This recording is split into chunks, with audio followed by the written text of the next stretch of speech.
جب میرا بندہ کسی محفل میں میرا ذکر کرتا ہے، میں اس سے کہیں بہتر محفل میں اس کا ذکر کرتا ہوں۔ اللہ کی محفل تو ملائکہ اعلیٰ کی ہے، ملائکہ مقربین کی ہے۔ بہرحال اللہ کو تم اپنے دل میں مستحضر رکھو، اللہ تعالیٰ تمہیں بھی یاد رکھے گا۔ دوبارہ فرمایا احفظ اللہ تجدہ امامک تجاہک،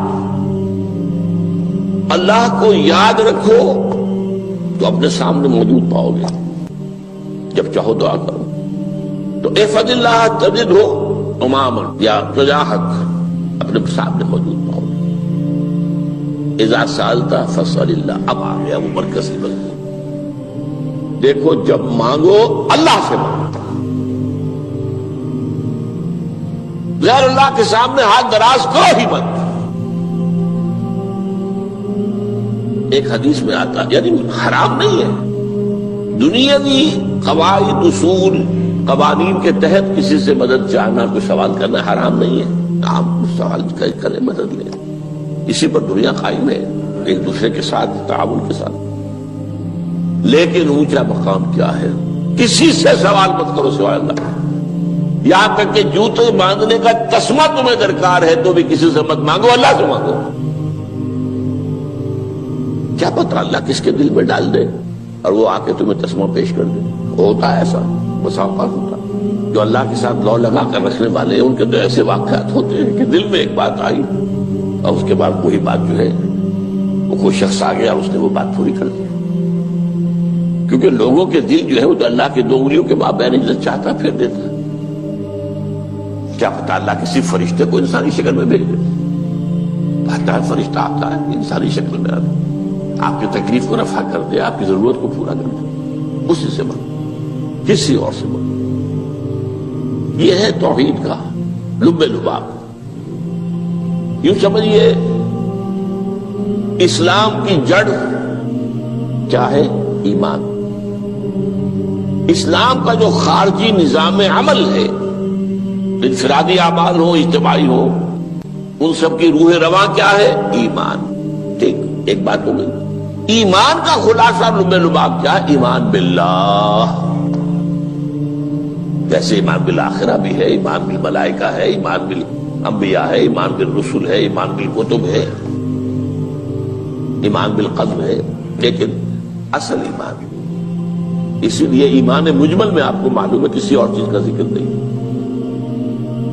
آمنت باللہ کما ہوا باسمائہ وصفاتہ وقبلت جمیع احکامہ اقرار باللسان وتصدیق بالقلب، یہ ایمان مجمل ہے۔ اجمالی طور پر ایمان اس کا نام ہے، ہاں مفصل تفصیلی طور پر آمنت باللہ وملائکتہ وکتبہ ورسلہ والیوم الآخر والقدر خیرہ وشرہ من اللہ تعالی۔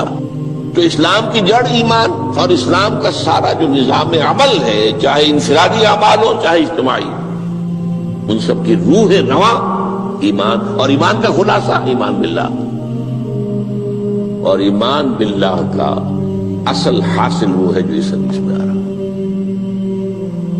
اس کے دو ہیں تقاضے، عبادت صرف اسی کی، استعانت صرف اسی سے۔ اس لیے میں نے سورہ فاتحہ کا تذکرہ شروع میں کیا، یہ عبادت کا جوہر ہے، عبادت کا جو ہے یہ ایمان کا حاصل، عبادت صرف اس کی ہے اور استعانت صرف اس سے۔ استعانت ہی میں سوال بھی آ گیا، یہ بھی مدد ہے، آپ کسی سے کچھ مدد مالی چاہ رہے ہیں یا کوئی اور مدد چاہتے ہیں، کسی کام میں مدد چاہتے ہیں، جیسے میں نے کہا تھا کہ سفارش کرانا چاہتے ہیں، بھی مدد ہے۔ وَإِذَا اسْتَعَنْتَ فَاسْتَعِنْ بِاللَّهِ، اور جب مدد مانگو صرف اللہ سے مانگو۔ اور وہ سارے الفاظ یاد کر لیجیے، استدعاء، استعانت، استغاثہ، یہ جو غوث اعظم سے استغاثہ کیا جاتا ہے یہ تو شرک ہے۔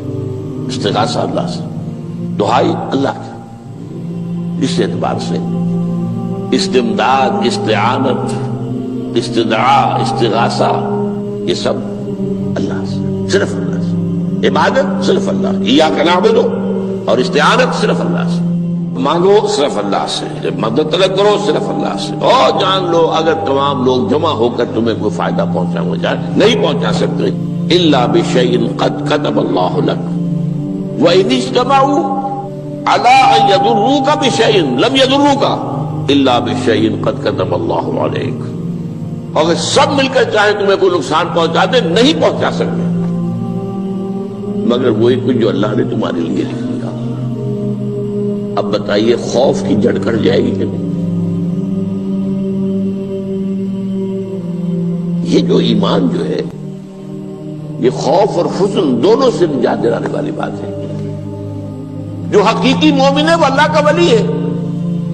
حقیقی مومن وہ اللہ کا ولی ہے. اور الا ان اولیاء اللہ لا خوف علیہم ولا هم يحزنون. یہ اولیاء اللہ کو علیحدہ مخلوق نہیں ہے, کوئی ان کے سر پہ سینگ نہیں ہوتے, انسان ہی ہوتے ہیں. لیکن حقیقی معنی میں مومن ان اعتبارات سے جو آج ہم پڑھ رہے ہیں ایمان اس درجے کا پہنچ گیا تو اللہ کا ولی ہے. ان لوگوں کے خوف کس بات کا ہوگا؟ کس سے خوف کروں؟ اس کے ہاتھ میں کچھ ہے ہی نہیں. اور اگر کچھ اللہ نے میرے لیے لکھ دیا وہ آ کر رہے گا, چاہے میں لاکھ گڑ گڑاؤں تو اس کے سامنے مجھے چھوڑ دے. اگر اللہ نے لکھا وہ آیا وہ تو آئے, تو کاہے کو اس کے سامنے گڑ گڑانا, کاہے کو جمبسائی کرنا اس کے سامنے. اور کسی کے ہاتھ میں کچھ ہے ہی نہیں, میرا خیر ہے ہی نہیں, کاہے کو خوشامد کروں اس کی. اور سنیے, رفعت الاقلام, دیکھو نوجوان, قلمیں اٹھا لی گئی ہیں, وجفت الصحف, اور جو رجسٹر ہیں صحیفے ان کی سیاہی خشک ہو چکی ہے. یہ ہے وہ اللہ کا علم, اس میں ہر شے لکھ دی گئی ہے, اس کی قلم اٹھا لیے گئے. جیسے آپ کو معلوم ہے امتحان ہوتا تھا, 3 گھنٹے ختم ہو گئے, اسٹاپ رائٹنگ, بس اب قلم رک جانا چاہیے. وہ قلم تو تقدیر کا کاتب جو ہے وہ قلم اس کا اب اٹھا لیا گیا, اور جو صحیفے جن پر لکھا گیا وہ خشک بھی ہو گئے. یہ تو روایت ہے جو امام ترمذی نے جس کو روایت کیا, یہ متن ان کا ہے جو ہم نے پڑھا ابھی, اور ان کا قول یہ ہے کہ یہ حدیث حسن صحیح ہے. لیکن یہی روایت اور انہی راوی سے عبداللہ ابن عباس سے رضی اللہ تعالیٰ عنہما اور بھی محدثین نے کی ہے. تو اس میں سے ایک اور متن جو ہے وہ یہاں پر امام نووی نے دے دیا ہے. احفظ اللہ تجدہ امامک, یہ تو پہلا وہ ٹکڑا تھا. وقت جاہد تھا, یہاں امامک ہے, امام مطلب ایک ہی ہے, اپنے سامنے پاؤ گے. اللہ کی حفاظت کرو, اللہ کو دل میں, اللہ کی یاد کو محفوظ رکھو, گویا کہ اللہ کو مستحضر رکھو. ذکر اللہ کے معنی کیا ہے؟ استحضار اللہ فی القلب, یہ ذکر اللہ ہے. جنہیں ہم ذکر سمجھ بیٹھے ہیں وہ ذکر کے ذریعے اقیم الصلاۃ لذکری, نماز قائم کرو میری یاد کے لیے. نماز ذریعہ ہے یاد کا. یہ علیحدہ بات ہے کہ آپ نے 17 رکعتیں بھی پڑھ لی ہو عشاء کی اور یاد آپ کو آئی ہی نہیں کوئی. آپ تو ایک میکینیکل انداز میں جو ہے وہ اٹھک بیٹھک کر رہے ہیں, اور آپ کی زبان سے کچھ بھی نکل رہا ہے, تو اس کا آپ کے شعور سے, دل کی گہرائی سے کوئی رابطہ ہے ہی نہیں. وہ ذکر تو نہیں ہوا. ہاں نماز فرض تھی, وہ ادا ہو گئی, آپ کی فرض ادا ہو گئی. تو جنہیں ہم نے ذکر سمجھا وہ ذرائع ذکر ہے. اللہ اللہ, سبحان اللہ سبحان اللہ زبان سے, یہ تاکہ اس کے نتیجے میں وہ ذکر حاصل ہو جائے. استحضار اللہ فی القلب, ذکر کے معنی ہے استحضار اللہ فی القلب. تعرف الی اللہ فی الرخاء, اور دیکھو کشادگی کے وقت میں تم اللہ کو یاد رکھو, اللہ کی طرف رجوع کیے رہو, بھول نہ جاؤ. وہ نہ ہو جو کبھی کہا تھا, بہادر شاہ ظفر کے اشعار میں سے بہت زور کا شعر ہے, ظفر آدمی اس کو نہ جانیے چاہے کتنا ہی ہو فارم زکا, جسے عیش میں یاد خدا نہ رہی, جسے تیش میں خوف خدا نہ رہا. وہ ہے کشادگی کی حالت میں, جبکہ تمہارے لیے کشادگی ہے, اللہ کی طرف رجوع کیے رکھو. یعرف کا فی الشدہ, تو اللہ اپنی توجہ تم پر رکھے گا شدت کے وقت میں, جب تمہیں کوئی تکلیف ہے اس تکلیف کو تم پر آسان کر دے گا. تکلیف تو آنی ہے, لکھی ہوئی ہے, وہ تو آئے گی, لیکن یہ کہ اللہ تعالیٰ اس کی شدت کو ایک ہی چیز ہے جس کو ایک انسان بہت شدت کے ساتھ محسوس کر رہا ہے، دوسرا آدمی اتنا نہیں محسوس کر رہا ہے، احساس کا معاملہ ہوگا نا۔ وہ تو اصل میں اگر انسان کی نروز کٹی ہوئی ہے تو احساس ہوگا ہی نہیں، سرے سے ہی نہیں ہوگا۔ تو اس اعتبار سے اللہ تعالیٰ تمہارے لیے وہ شدت کی کمی کر دے گا۔ وَاعْلَمْ أَنَّ مَا أَخْطَأَكَ لَمْ يَكُنْ لِيُصِيبَكَ، اور جان لو جو چیز تم سے چھوٹ گئی ہے، رہ گئی ہے، وہ ہرگز تمہیں ملنے والی نہیں تھی۔ اب آپ نے کسی ملازمت کے لیے درخواست دی ہے، درخواستیں مانگی گئی ہیں، اپنی سی محنت کر لی، نہیں ملی ملازمت، اب آپ بیٹھے ہوئے افسوس میں، رنج میں، غم میں، فلاں نے یہ کر دیا، فلاں نے یہ کر دیا، وہ فلاں جو ہے بڑی تکڑی سفارش لے آیا تھا، فلاں نے رشوت دے دی۔ چھوڑو میاں اس کو، وہ تمہارے لیے نہیں تھی۔ کاہے کو اپنے ذہن کے اندر یہ کھچڑی پکا رہے ہو بیٹھے ہوئے؟ خواہ آپ شاید سوء ظن میں بھی مبتلا ہو رہے ہو، کسی نے نہ رشوت دی اور آپ سمجھتے ہو کہ رشوت دی ہے اس نے۔ یہ ساری چیزیں جو ساری سیئات، ان کی جڑ کٹ جائے گی۔ وَاعْلَمْ أَنَّ مَا أَخْطَأَكَ لَمْ يَكُنْ لِيُصِيبَكَ وَمَا أَصَابَكَ، جو چیز تم پر آ گئی، لَمْ يَكُنْ لِيُخْطِئَكَ، ہو ہی نہیں سکتا تھا کہ وہ تم پر نہ۔ یہ کر لیتا تو ہو جاتا، شاید یہ کر لیتا، میں نے ٹیکا پہلے لگوا دیا ہوتا تو یہ بات نہ ہوتی۔ بھائی وہ جو ہونا تھا وہ ہونا تھا۔ اب یہ وہ چیز ہے جس سے انسان میں کیفیت پیدا ہوتی، تسلیم و رضا۔ ہم بھی تسلیم کی خو ڈالیں گے، بے نیازی تیری عادت ہی صحیح، اے اللہ جو تو نے چاہا مجھے قبول ہے۔ اسی لیے میں نے آپ کو آیتیں سنائی سورہ تغابن کی، ما اصاب من مصیبت الا باذن اللہ، کوئی مصیبت نہیں آتی مگر اللہ کے اذن سے۔ ومن یؤمن باللہ یہد قلبہ، جو اللہ پر ایمان رکھتا ہو اللہ اس کے دل کو ہدایت دے دیتا ہے۔ ہدایت کس بات کی؟ تسلیم و رضا۔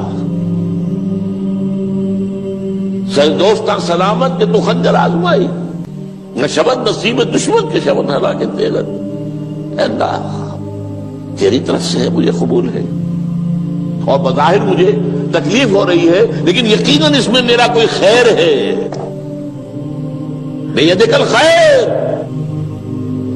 تیرے ہاتھ میں تو خیر ہی خیر ہے، جو بھی تیری طرف سے آئے۔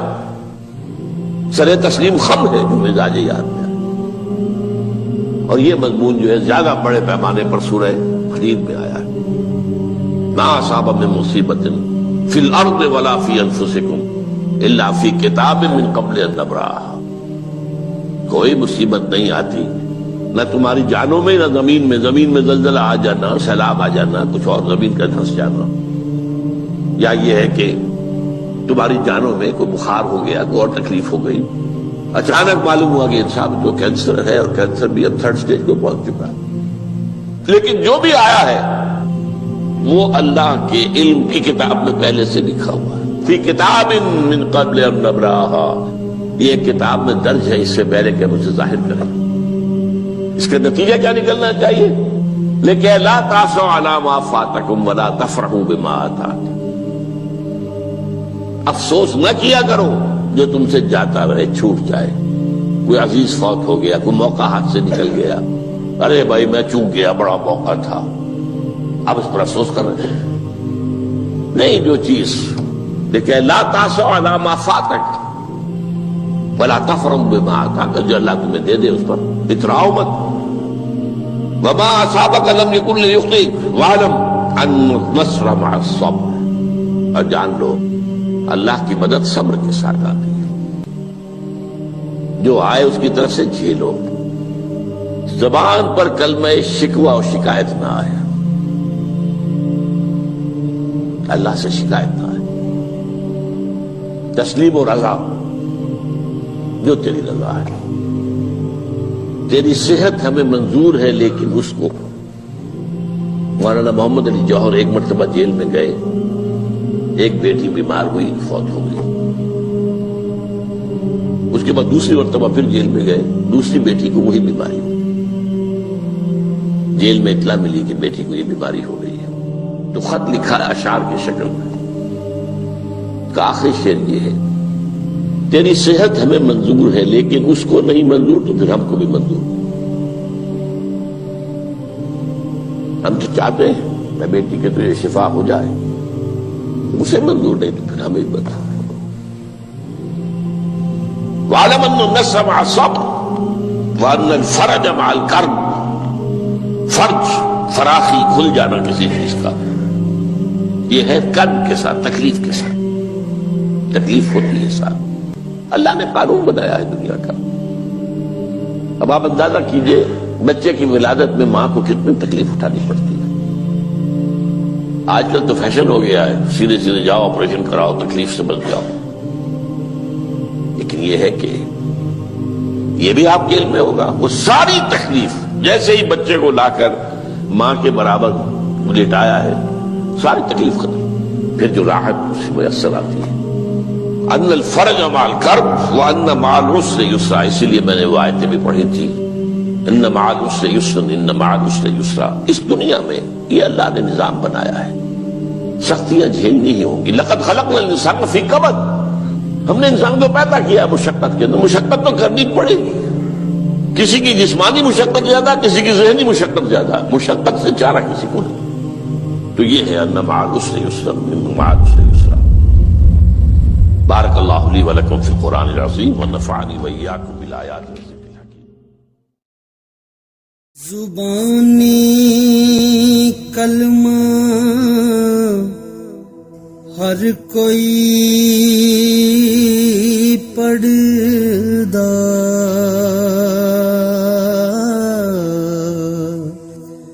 تے دل دا پڑھدا